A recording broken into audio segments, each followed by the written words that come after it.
আলামিন তিনি আমাদেরকে সালাতের নির্দেশ দিলেন 82 জায়গায়, আর আপনি সেই সালাত আদায় করছেন না।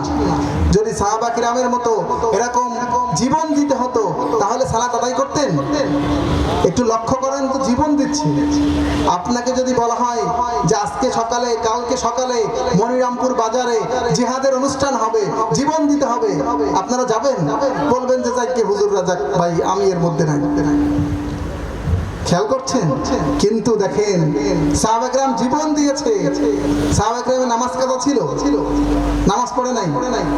সাহাবা কেরাম নামাজ পড়ছে, দিনের জন্য দান করছে, যা করছে আপনি আর আমি পারবো? সম্ভব। কারণ আমরা রেডিমেড ইসলাম পেয়েছি, কোনো কষ্ট হয়নি আমাদেরকে। এই তো টুপি একটা পরে জুমার দিন মসজিদে গেলেই তো আমি মুসলমান হয়ে গেলাম। এটা কি মুসলমান? প্রত্যেকদিন জুমার নামাজ প্রতি সপ্তাহে একদিন ফরজ, আর প্রতিদিন ফজরের নামাজ এটা মুস্তাহাব। কথা বলেন, এটা মুস্তাহাব? মুস্তাহাব। তা আপনার অন্য ওক্তে নামাজ নাই, আপনি শুধু জুমার নামাজে যে বিশাল মুসাল্লি, সামনে যে একদম প্রধান বরাবর খতিব সাহেব বরাবর বসে খুব সুন্দর করে আলোচনা শুনছেন। ঠিক আলোচনা শুনলেন, ব্যাটারি চার্জ হয়ে গেল, চার্জ শেষ হয়ে গেল, মসজিদ থেকে বের হওয়ার সাথে সাথে আর যে সালাত আদায় আপনাকে করতে হবে আপনার আর মনে নাই।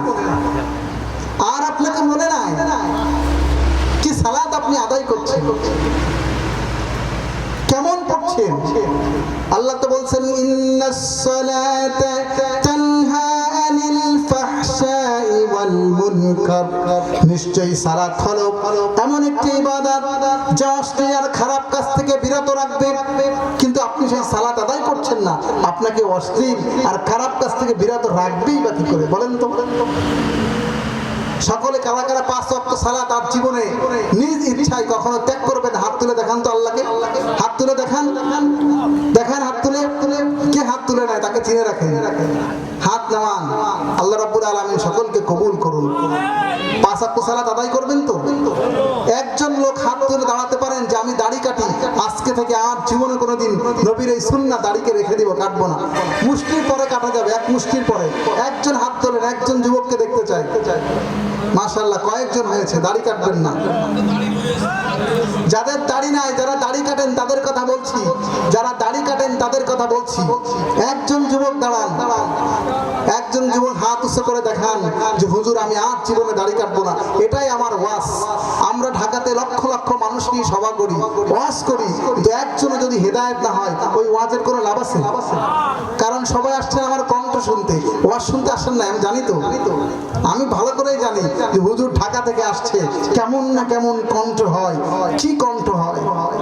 কিন্তু যদি বলা হয় আলহামদুলিল্লাহ আল্লাহর নেয়ামত শুকরিয়া আদায় করেন, আপনি করবেন না। ভাই একটু লক্ষ্য করুন, কণ্ঠ বাদ দিয়ে ওয়াজ করি একটু। দেখেন আমাদের 2টা হাত দিয়েছেন না আল্লাহ?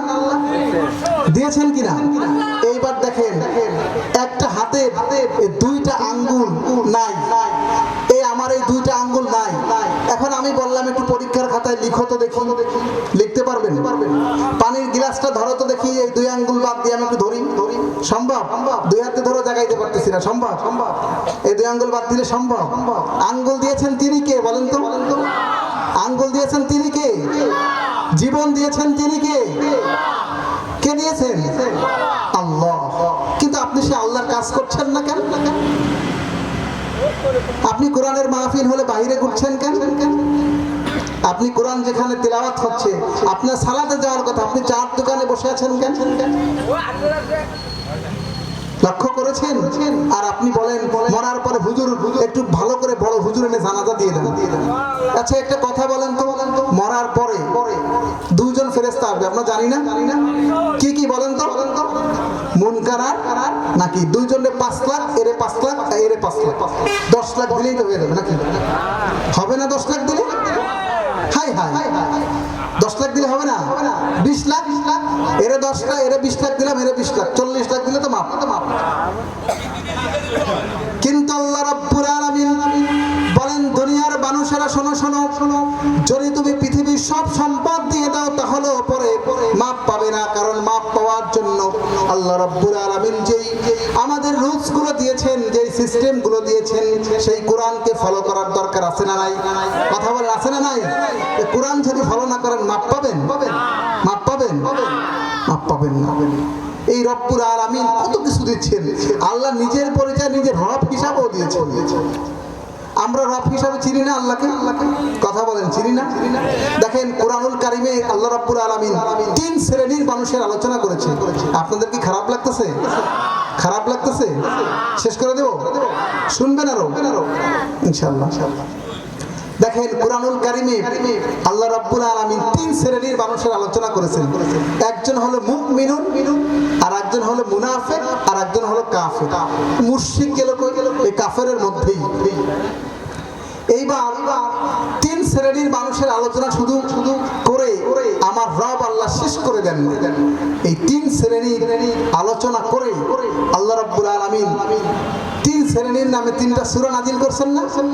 সূরাতুল মুমিনুন, সূরাতুল মুনাফিকুন, সূরাতুল কাফিরুন। 3টা সূরা নাজিল করছে। কথা বলেন, করছে নাকি? তাহলে আল্লাহ রাব্বুল আলামিন কয় শ্রেণীর মানুষের কথা আলোচনা করেছেন? কথা বলেন, কয় শ্রেণী? কয় শ্রেণী? 3 শ্রেণী। কি কি বলেন? 1 নম্বরে মুমিনুন, 2 নম্বরে মুনাফিকুন, 3 নম্বরে কাফিরুন। 3 শ্রেণী তো নাকি? 3-এর বাইরে আর কোন শ্রেণী পৃথিবীতে নাই। শুধু তাই নয়, আমার রব আল্লাহ 3 শ্রেণীর মানুষের আলোচনা করলেন, সাথে সাথে আমার রব আল্লাহ 3 শ্রেণীর মানুষের নামে 3টা সূরা নাজিল করে দিলেন। সূরাতুল মুমিনুন, সূরাতুল মুনাফিকুন, সূরাতুল কাফিরুন।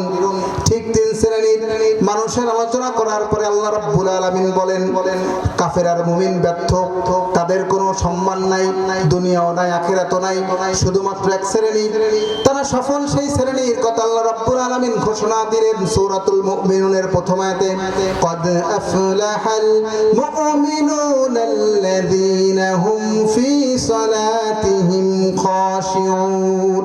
আর নিশ্চিতভাবে সফলতা অর্জন করেছে তারাই যারা বিনয়ের সাথে সালাত আদায় করেছে তারাই। তাহলে মুমিন হওয়ার জন্য কি দরকার? কি দরকার? বিনয়ের সাথে সালাত। আমরা পড়ি, সকলে সালাত আদায় করবো তো ইনশাআল্লাহ? করবো তো ইনশাআল্লাহ?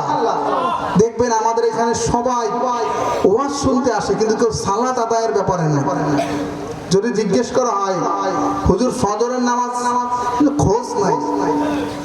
এর মাঝে একটা প্রোগ্রামে গিয়েছিলাম টাঙ্গাইলে। প্রোগ্রামের 4 দিন পরে একজন ফোন দিয়েছে আমাকে, হুজুর আপনি যে ওয়াজ করে গেছেন এটা নিয়ে বিশাল একটা সভা হয়েছে। বললাম কেমন সভা? তো বলতেছে, হুজুর 1 লোক চায়ের দোকানে বসে গল্প দিচ্ছে, ঢাকা থেকে হুজুর আসছিল, এক মাদ্রাসার প্রিন্সিপাল, সেই রকম ওয়াজ করে। তার একজন বলছে ওয়াজটা কেমন?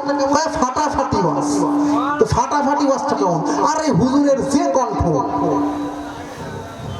এইবার বলেছে ওয়াজটা করছিল কি? কয় যা জানি না। তা আমি বললাম, ভাই আমার তো আর দাওয়াত দেওয়ার দরকার নেই, আর এত প্রোগ্রাম হলে কণ্ঠ কি আর ভালো থাকবে? এজন্য আমরা কি এই ওয়াজ শুনতে আসছি? ফাটাফাটি ওয়াজ? হ্যাঁ, আমরা কি শিখতে আসছি?